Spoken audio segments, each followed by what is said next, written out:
తెలుగు రాష్ట్రాల్లో తెలంగాణలో కవిత, ఆంధ్రప్రదేశ్లో శర్మిలారెడ్డి, ఏంటి వీళ్ళు గొడవ, ఎందుకు వీళ్ళు రాజకీయాల్లోకి వచ్చారు అన్న ప్రశ్న అందరికీ ఒక ఆశ్చర్యం కలిగిస్తుంది. నేను ముందే చెప్పాను, శర్మిలారెడ్డి పార్టీ పెట్టినప్పుడే ఇది బీజేపీయా లేదా కాంగ్రెస్ పంపించిన బాణం, ఏదో ఒక పార్టీలో చేరిపోద్ది, మీరు మోసపోకండి అన్నాను.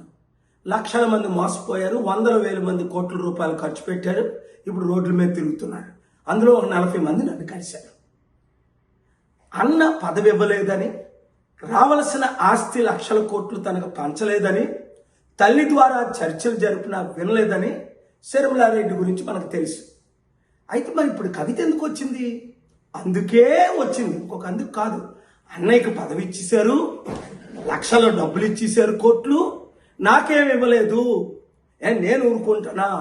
ఆర్టికల్ 14 నేను కూడా ఈక్వల్ కదా, ఆయనకి 3 లక్షల కోట్లు ఇస్తే నాకు 3 లక్షల కోట్లు ఇవ్వండి, ఆయనకి సీఎం పదవి ఇస్తే నాకు సీఎం పదవి ఇవ్వండి అని ఈ గొడవ.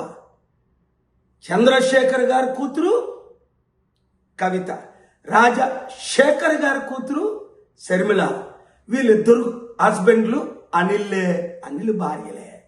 ఇద్దరికి ఆశలు ఆకాశాలు. ఈ కుటుంబ కుల పార్టీలు మనకు అవసరమా?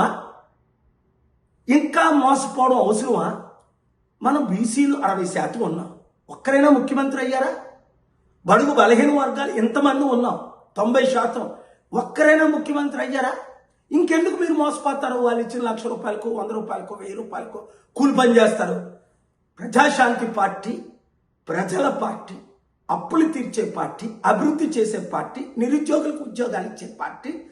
12 లక్షల కోట్లు ఆంధ్రప్రదేశ్లో, 10 లక్షల కోట్లు తెలంగాణలో అప్పులు తీర్చాలంటే నేను వెళ్ళే మార్గంలో మీరు వెళ్ళండి.